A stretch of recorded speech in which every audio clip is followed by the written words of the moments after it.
아멘. 네, 23절 말씀에 보면 모든 지킬 만한 것 중에 더욱 내 마음을 지켜라 라고 말씀하고 있습니다. 그래서 23절에 보면 지키다, 모든 지킬 만한, 무릇 지킬 만한 것 중에 지키다라는 말씀이 한번 나오고, 그 다음에 내 마음을 지키라, 이렇게 한 번 더 지키다라는 말이 두 번 나오고 있습니다. 그런데 우리말에는 같이 지키다라는 말씀인데 이 원래 쓰여 있는 단어는 이 지키다라는 말이 의미가 좀 다릅니다. 그래서 앞에 모든 무릇 지킬 만한 것 중에 할 때 이 지키다라는 것은 감시하다. 그래서 감옥에 넣어서 24시간 일거수일투족을 감시하면서 지키는 것. 감옥이라는 말도 그래서 이 말에서 나오게 되는데요. 그런 의미를 가지고 있습니다. 그런데 이 내 마음을 지키다라고 할 때 지키다는 이제 사진에서 보시는 것처럼 이 올리브 나무를 이해할 때 이해가 쉽습니다. 네, 이 올리브 나무는 겟세마네 동산 예수님께서 마지막 잡혀가시기 전에 기도하셨던 겟세마네 동산에 있는 약 3,000년 정도 된 올리브 나무가 되겠습니다. 네, 이렇게 오래 나무가 살 수 있을까 이런 생각이 드실 텐데요. 이 나무가 어떻게 오랜 시간을 살 수 있는가 하면은 이 나무에 몸통이 있습니다. 이 몸통에서 이제 가지들이 붙어 있고 올리브 잎사귀들이 보이시죠? 그런데 이 몸통 쪽에 가만히 보시면은 몸통을 뚫고 나오는 가지가 보이실 거예요. 이 몸통을 뚫고 나오는 가지, 이 가지가 오늘 본문에 이 지키다라고 하는 단어의 그 어근이 되는 겁니다. 그래서 이 넷제르라고 부르는데요. 이 뿌리로부터 이 몸통을 뚫고 나오는 겁니다. 뿌리에서 올라오는 가지예요. 그 성경의 이사야서에 보면은 우리 예수님을 이새의 뿌리에서 올라오는 가지라는 표현이 있거든요. 그 성경에 있는 말씀입니다. 그래서 우리 예수님이 베들레헴에서 태어나시고 그 다음 가서 사신 곳이 나사렛이라는 곳인데, 이 나사렛이라는 말이 바로 이 넷제르라고 하는 이 가지라고 하는 말입니다. 그래서 우리 예전에는 기도할 때 꼭 나사렛 예수, 나사렛 예수님, 네, 이렇게 나사렛이라는 말을 앞에다 붙여서 예수님을 수식하고 예수님을 표현했는데, 바로 그 나사렛이라는 말이 이 지금 아까 보시는 그 뿌리에서 올라오는 가지가 되겠습니다. 그래서 이 몸통이 아주 오래 살면 한 500년 정도까지 이제 버티는데요. 버티다가 지금 보셨던 것처럼 고목이 되면서 몸통이 수명을 다하고 죽죠. 그런데 죽으면 뿌리도 죽지 않습니까? 그러니까 죽지 않도록 뿌리에서 다시 가지가 올라와가지고 그 가지가 다시 뿌리에서 올라온 가지가 몸통이 되는 겁니다. 이 몸통이 또 죽기 전에 다시 가지가 뿌리에서 올라와가지고 그 뿌리에서 올라온 가지가 몸통이 되면서 생명력을 계속해서 유지할 수 있게끔 그렇게 되어 있습니다. 그래서 마음을 지킨다라고 할 때 이 마음을 감시하고 마음을 감옥에 가두어서 지키는 것이 아니라 이 오랜 올리브 나무가 생명을 유지할 수 있도록 뿌리에 생명을 주어야 되겠죠. 그래서 뿌리에 생명을 주는 역할을 하는 가지로 뿌리에서 올라와서 광합성을 하고 다시 뿌리에 영양분을 공급하고 할 수 있도록 하는 그 가지처럼 그 뿌리를 지키는 일을 하는 것, 이것이 바로 마음을 지키는 것이다 라는 의미가 되겠습니다. 그래서 23절 말씀을 우리 다시 한번 같이 읽어볼까요? 23절 같이 한번 읽어보겠습니다. 시작. 무릇 지킬 만한 것 중에 더욱 내 마음을 지키라. 생명의 근원이 이에서 남이니라. 네, 그래서 이 구절을 다시 한번 이해해보면 아무리 감옥에 갇힌 것 같은 어떤 상황일지라도 너의 마음, 너의 영혼을 생명을 주는 일을 해야 한다. 너의 마음에 생명을 주는 일을 해야만 한다라고 하는 것이 바로 이 23절의 말씀이 되겠습니다. 근데 사람들이 이 마음에 또 영혼을 살리는 일을 하지를 않고 있는 겁니다. 영혼과 마음을 돌봐야 하는데 이 안의 영혼을 돌보는 일에는 소홀한 모습을 많이 보인다는 것이죠. 자동차만 하더라도 정기 점검을 반드시 받아야 되지 않습니까? 오일도 갈아주고 또 타이어도 갈아주고 이 점검을 해서 자동차가 망가지지 않고 오래 사용될 수 있도록 그렇게 해야 하는데, 만일 방치해두면은 결국 이 죽어가는 나무처럼 못 쓰게 되는 것입니다. 우리의 영혼도 마찬가지인 겁니다. 우리의 영혼을 살피고 또 영양분을 공급하는 그 일을 게을리한다면은 역시 영혼이 죽게 되고 우리의 영혼은, 우리의 삶은 망가지게 되는 것입니다. 감옥에서도 마음을 지킨 대표적인 인물 요셉이 있습니다. 창세기 39장 20절에 보면 이에 요셉의 주인이 그를 잡아 옥에 가두니 그 옥은 왕의 제수를 가두는 곳이었더라. 요셉이 옥에 갇혔으나 여호와께서 요셉과 함께 하시고 그에게 인자를 더하사 간수장에게 은혜를 받게 하시매. 그 갇혀 있는 상황에 있을 때라도 요셉은 마음을 지켰습니다. 마음을 지켰다는 것을 어떻게 알 수 있습니까? 여호와께서 요셉과 함께 하셨다라는 표현을 통해서 요셉이 자신의 양분을, 마음의 양분, 영혼의 양분을 하나님께 계속해서 공급받고 있었다는 것을 보여주고 있는 것입니다. 그래서 요셉에게 하나님이 함께 하심으로 양분을 주셔가지고 그래서 인자를 더하셨다, 이렇게 되어 있습니다. 인자는 사랑입니다. 하나님의 사랑을 그 마음에 계속 부어주신 거예요. 요셉이 마음을 지키니까 하나님께로부터 오는 그 공급, 감옥에 있는데도 하나님의 사랑을 계속해서 공급받는 그 놀라운 일이 일어나는 것입니다.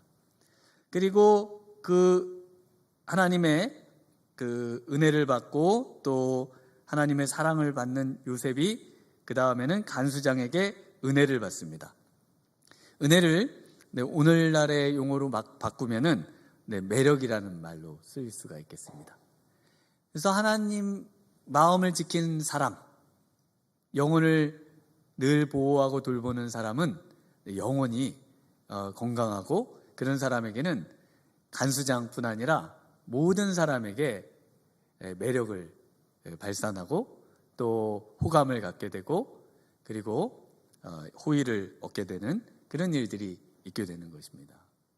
그래서 이 마음을 지킨 믿음의 사람들이 항상 사람들에게 호의를 얻고, 그래서 요셉은 국무총리가 되고, 그리고 많은 또 에스더는 또 여왕의 자리에 앉게 되는 그런 모습을 볼 수가 있는 것이죠. 어떻게 마음을 지킬 수 있습니까? 첫 번째로는 하나님의 말씀과 함께 살 때 마음을 지킬 수가 있습니다. 우리 20절, 21절 같이 한번 읽어보겠습니다. 내 아들아, 내 말에 주의하며 내가 말하는 것에 내 귀를 기울이라. 그것을 내 눈에서 떠나게 하지 말며 내 마음속에 지키라. 하나님의 약속의 말씀을 믿는 것, 그래서 귀를 기울이고 눈을 떠나게 하지 않는 것. 여러분이 지금 하나님의 말씀을 가지고 계시잖아요. 그 말씀을 귀를 기울이고 눈을 떠나지 않게 하려고 해보세요. 그 지금 앞에 있는 성경에 눈을 떠나지 않게 하고 한번 봐보세요. 어떻게 하셔야 되죠? 성경을 보고 계셔야 되죠. 하나님의 말씀을 보고 계셔야 되는 겁니다. 늘 보고 있어야 되는 거예요. 그래서 요셉은 감옥에서라도 늘 하나님의 말씀을 가까이 하고 또 그 말씀을 보고 있었다는 것을 우리가 알 수가 있습니다.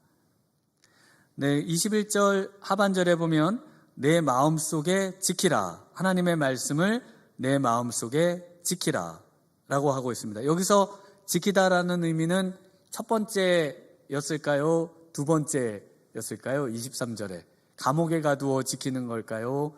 아니면 양분을 공급하면서 지키는 걸까요? 여기는 마음 안에다가 하나님의 말씀을 가두어 지키라라는 첫 번째 의미가 되겠습니다. 그래서 하나님의 말씀을 가두어 두어야 되는 겁니다. 우리의 마음속에 하나님의 말씀을 읽으셨잖아요.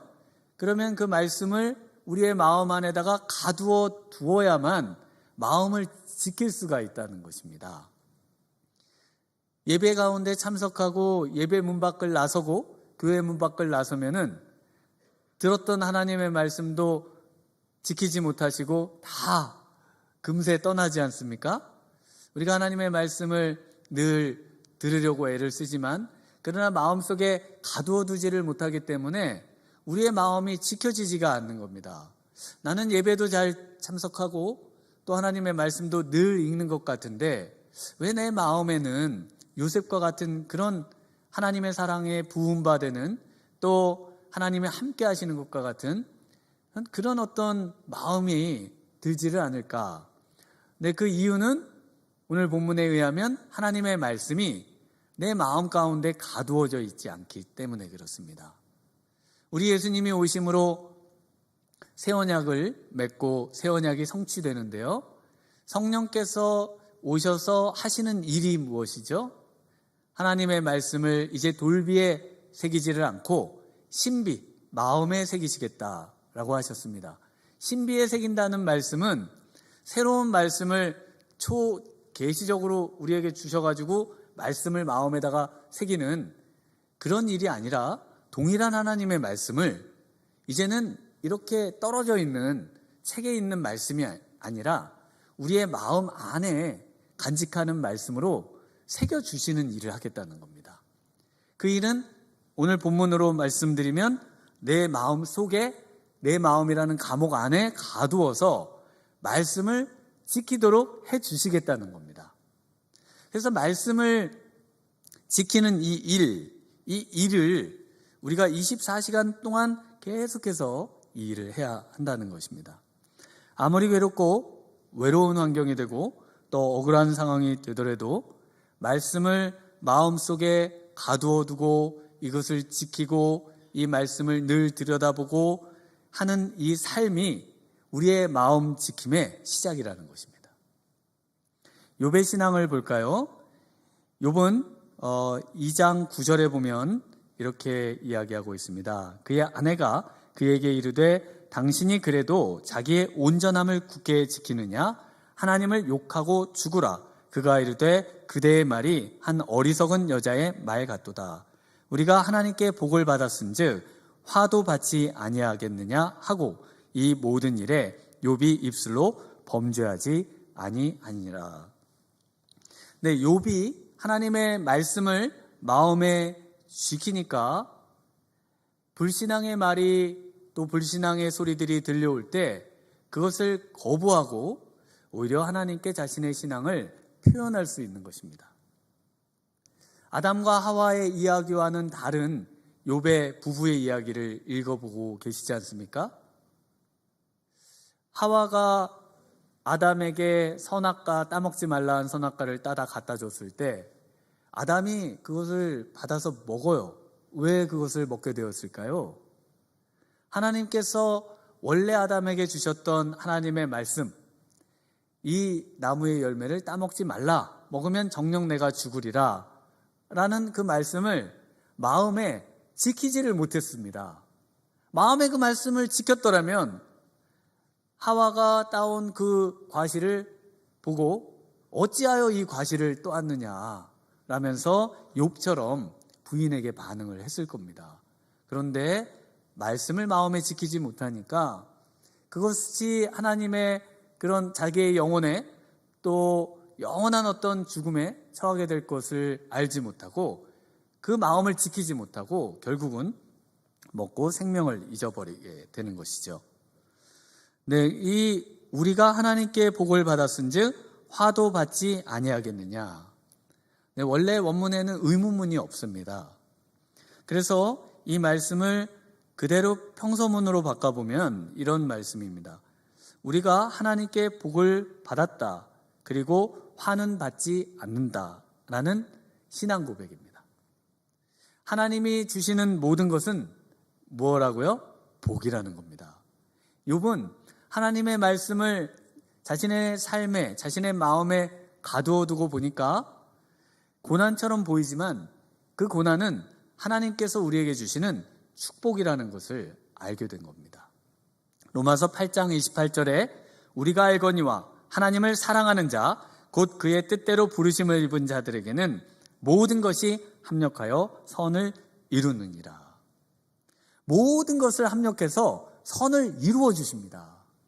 여러분이 보실 때 고난이고 정말 이런 것은 일어날 수 없는 일인데 왜 하나님께서 우리에게 이 일들을 허락하셨는가 라는 마음이 들 때, 그럴 때 이 말씀이 우리 안에 갇혀 있다면, 이 말씀을 우리가 지키고 있다면은, 그러면 우리 하나님께서는 모든 것을 합력해서 선을 이루어 주실 거라는 확신과 믿음이 생기게 되는 것입니다. 우리 한번 따라해 볼까요? 20절 첫 구절에 내 아들아, 네, 내 딸아, 네. 이 말씀을 우리가 한번 가두어 둔다고 생각을 해보시면요, 내 아들아, 하나님께서 이 잠언의 솔로몬을 통해서 우리에게 이 말씀을 주시면서 하나님께서 지금 우리에게 내 아들아, 내 딸아 라고 말씀을 하고 계신 것이죠. 그래서 우리가 어렵고 힘들 때 이 말씀이 우리 안에 가두어져 있으면요, 우리가 힘들고 어려울 때 하나님께서 이 말씀을 통해서 우리에게 내 아들아, 내 딸아, 힘내라, 두려워하지 말아라, 내가 너와 함께하고 있다 라고 우리 하나님께서 이 말씀을 통해서 우리에게 들려주시게 되는 것입니다. 그래서 하나님께서 우리에게 주신 이 말씀을 통해서 말씀하여 주시는 경험을 우리의 삶에 하게 되시는 것입니다. 제가 어릴 때 다치면은 항상 우리 아버지가 저를 업고 그리고 병원으로 뛰어가셨습니다. 자전거를 타다 다치고 와서 피를 흘리고 있으면 저를 업고 병원까지 달려가시는 거예요. 대학생이 돼서 복통이 나서 아파하면 또 저를 업고 그리고는 또 병원까지 달려가십니다. 병원 다 와서 이제 무거워서 못 얻겠다, 뭐 이렇게 이제 이야기는 하시지만 어쨌든 업고 병원까지 가십니다. 그런데 우리 하나님께서 동일하게 우리를 업고 달려가십니다. 이사야서 46장 3절에 보면요, 야곱의 집이여 이스라엘 집에 남은 모든 자여 내게 들을지어다. 배에서 태어남으로부터 내게 안겼고 태에서 남으로부터 내게 업힌 너희여, 너희가 노년에 이르기까지 내가 그리하겠고 백발이 되기까지 내가 너희를 품을 것이라. 내가 지었은즉 내가 업을 것이요 내가 품고 구하여 내리라. 우리 하나님께서 우리를 업고 안고 품고 우리를 구원의 자리로 인도해 주시겠다고 약속하고 계십니다. 언제까지요? 노년에 이르기까지, 백발이 되기까지. 우리가 사망의 음침한 골짜기로 다녀 정말 사망을 당할 때에도 우리를 안고 업고 그리고 천국으로 우리를 인도해 주시겠다고 약속하고 계십니다. 네, 우리의 마음을 지키려면요, 두 번째로는요, 말을 조심해야 한다라고 말씀하십니다. 우리 24절 같이 한번 읽어보겠습니다. 구부러진 말을 내 입에서 버리며 비뚤어진 말을 내 입술에서 멀리하라. 네, 구부러진 말, 비뚤어진 말은 누가 하는 것일까요? 네, 잠언 6장 12절에 보면 불량하고 악한 자는 구부러진 말을 하고 다니며, 그래서 구부러진 말, 악한 말은, 비뚤어진 말은 악으로 가득한 사람이 하는 것이다 라고 말을 합니다. 그래서 악으로 가득하다고 하는 것은 바로 이 마음이 악으로 가득 찬 사람이 이런 말들을 하게 된다는 것이죠. 그래서 마음에 있는 것이 입으로 나오는 것입니다. 마가복음 7장 20절에 또 이르시되 사람에게서 나오는 그것이 사람을 더럽게 하느니라. 속에서 곧 사람의 마음에서 나오는 것은 악한 생각, 곧 음란과 도둑질과 살인과 간음과 탐욕과 악독과 속임과 음탕과 질투와 비방과 교만과 우매함이니 이 모든 악한 것이 다 속에서 나와서 사람을 더럽게 하느니라.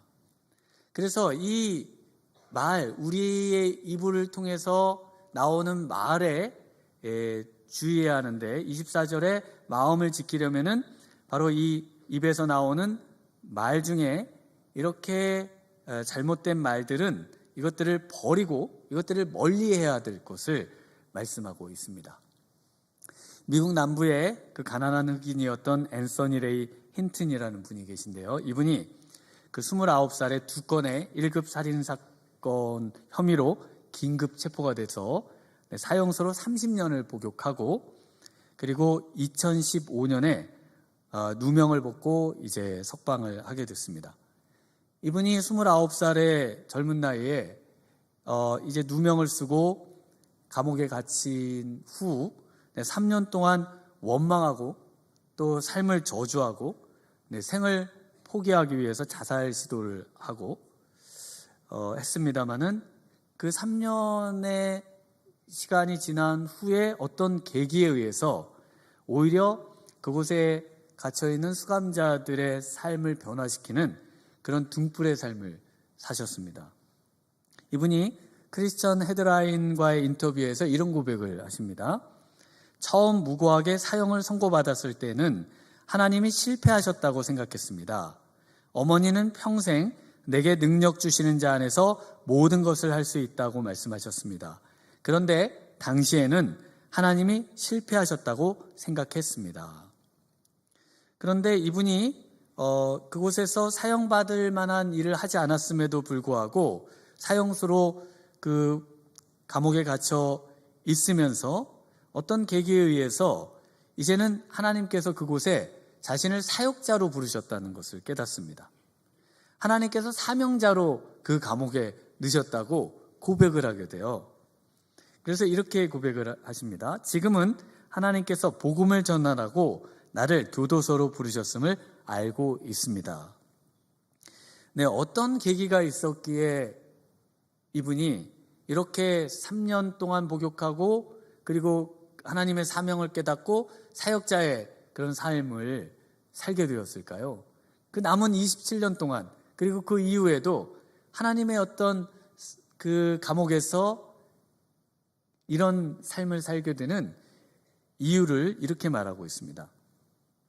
이분이 이제 늘 원망하고 늘 저주하면서 늘 어떻게 하면 빨리 세상을 떠날까 그런 생각 속에 살다가 옆방에 있는 죄수가 어머니가 돌아가셔서 울고 있는 것을 보고 이런 말을 옆에 분에게 하셔요. 옆에 방에 있는 분에게 이제 하나님 앞에서 당신을 변호해 줄 사람이 생겼군요 라는 말을 그 어머니를 잃고 울고 있는 죄수에게 이 말씀을 해줍니다. 그랬더니 이 말을 들은 이 옆방 죄수분이 치유가 되고 회복이 되고 그리고 그 말에 많이 위로를 받게 되더라는 겁니다. 돌아가신 어머니가 하나님과 함께 계시고 그리고 돌아가신 어머니가 하나님 앞에서 자신의 억울함을 호소해서 하나님은 나의 이 억울함을 알고 계실 거라는 그런 메시지를 담고 있는 위로의 말이 이 말씀이거든요. 그래서 옆에 분이 회복되는 것을 이제 경험을 했는데 더 놀라운 것은요, 그 회복되는 말을 한 자신도 회복이 되었다는 것을 경험을 합니다. 그래서 억울해서 잠 못 이루던 그때 그 길고 긴 그 밤에 이 말을 하고 난 이후부터는 오히려 이제 잠을 잘 자게 되는 그런 치유의 역사가 그 말을 들은 사람뿐 아니라 그 말을 한 사람에게도 일어나더라는 겁니다. 그래서 우리의 입의 말은 내 옆에 사람에게도 영향을 주지만 동시에 나에게도 영향을 준다는 겁니다. 내 말은 옆에 듣는 사람에게만 전달되고 듣는 사람에게만 영향을 주는 것처럼 생각되었지만, 그러나 알고 보니 나에게 또 더 많은 영향을 준다는 것입니다. 그래서 시편의 많은 말씀들이 전부 자기에게 하는 말이잖아요. 내 영혼아 내가 어찌하여 낙심하여 불안해하느냐, 내 영혼아, 이러면서 자기에게 말을 하거든요. 그래서 우리의 언어는, 우리의 말이 바로 이 말이 바뀌면 마음이 바뀌고, 또 치료와 격려의 말을 하면 우리의 영혼이 치료되고 힘을 얻게 된다는 것을 알 수가 있는 것입니다. 세 번째로는요, 마음을 지키기 위해서는 마음을 위해서 몸을 사용해야 된다라고 말씀하고 있습니다. 우리 25절에서 27절까지 한번 같이 읽겠습니다. 내 눈은 바로 보며 내 눈꺼풀은 내 앞을 곧게 살펴 내 발이 행할 길을 평탄하게 하며 내 모든 길을 든든히 하라. 좌로나 우로나 치우치지 말고 내 발을 악에서 떠나게 하라. 오늘 본문 20절부터 27절까지에 보면 많은 신체 기관들이 등장을 합니다. 어떤 기관들이 등장을 하나요?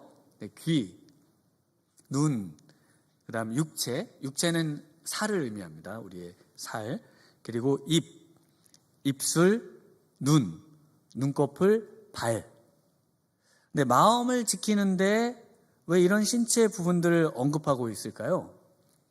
왜냐하면 몸은 영혼의 그릇이기 때문에 그렇습니다. 몸은 영혼을 담고 있는 그릇이에요. 그래서 창세기 2장 7절에 여호와 하나님이 땅의 흙으로 사람을 지으시고 생기를 그 코에 불어넣으시니 사람이 생명이 된지라. 여기서 생기가 영혼입니다. 마음입니다. 우리에게 그 생기를 불어넣으시니까 생명이 되었습니다. 그 전까지는요, 몸은 그저 도구에 지나지 않는 것이죠.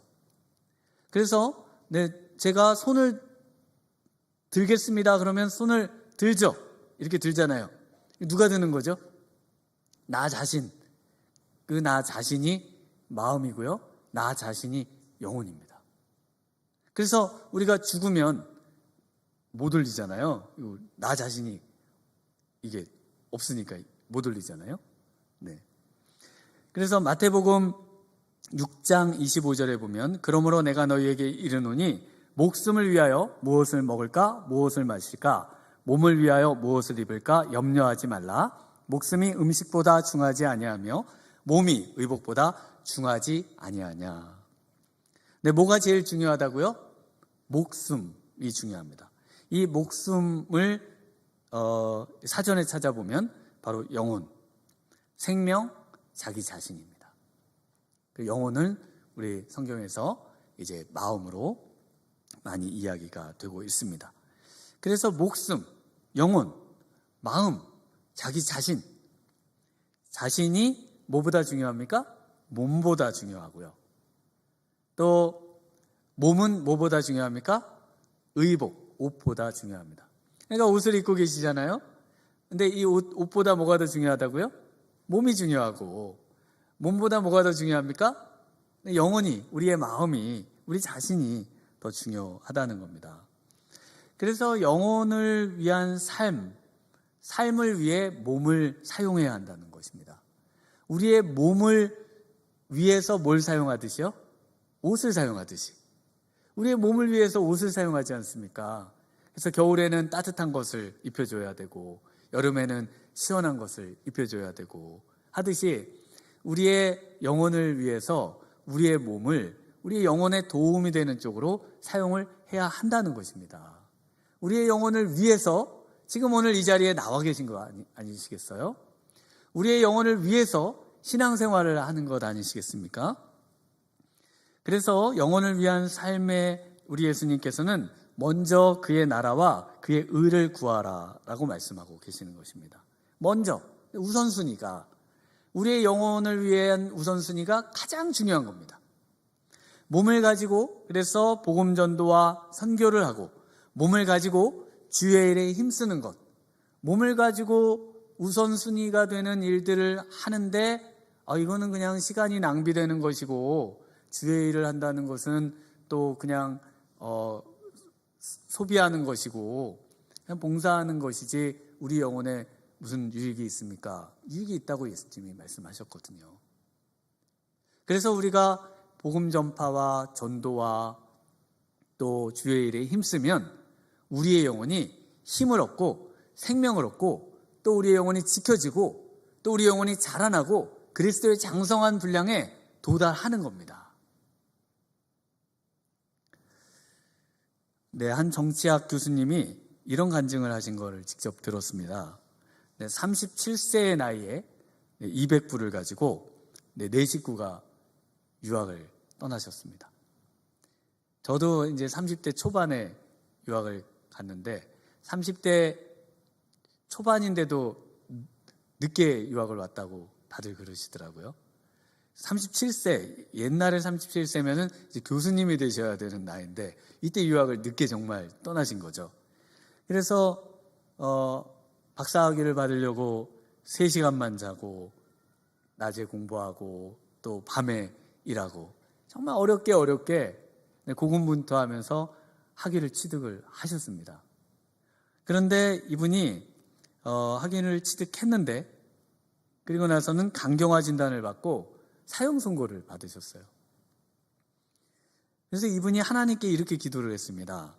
제가 무엇을 얼마나 잘못하고 또 무슨 죄를 지었기에 이 젊은 나이에 이렇게 비참하게 죽어야 합니까? 하나님 왜 접니까? Why me? 막 이러면서 하나님께 기도를 했다는 거예요. 그러자 하나님께서 이런 음성을 들려주셨다고 합니다. 내가 피 속에 있는 독소 때문에 육체적으로 죽어가는 것은 사실이지만 진정 내가 영혼 속에 있는 독소 때문에 죽어가는 것을 모르느냐. 네, 이분이 그동안 정말 이 영혼 속에 내가 학위만 취득하면 내 야망을 이루고 내가 이렇게 공부를 많이 했는데 그 교만함으로 똘똘 뭉쳐서 그렇게 정말 그 독을 품고 살아왔다는 것을 이 하나님의 음성을 듣고 깨닫게 되었다는 것입니다. 그래서 원망의 기도를 하던 이분이 이제 이 하나님의 음성을 들은 뒤에는 회개의 기도로 바뀌고 이 마음 안에 있는 죄를 날마다 회개하며 하나님 앞에 울며 기도하며 나아갔다고 하십니다. 그리고는 하나님께서 그 병을 고쳐주셨다고 합니다. 네, 그러면서 또 이제는 why me, 이제 왜 접니까? 라고 기도를 하셨대요. 이건 어떤 의미일까요? 왜 하나님 저를 사랑하십니까? 왜 하나님 또 저를 고쳐주셨습니까? 저는 정말 이제 하나님을 위해 어떻게 살아야 합니까? 라고 하나님께 늘 기도하며 사신다고 하십니다. 고린도전서 6장 19절에 너희 몸은 너희가 하나님께로부터 받은 바 너희 가운데 계신 성령의 전인 줄을 알지 못하느냐? 너희는 너희 자신의 것이 아니라 값으로 산 것이 되었으니 그런즉 너희 몸으로 하나님께 영광을 돌리라. 여러분의 몸으로 하나님께 영광을 돌리셔야 됩니다.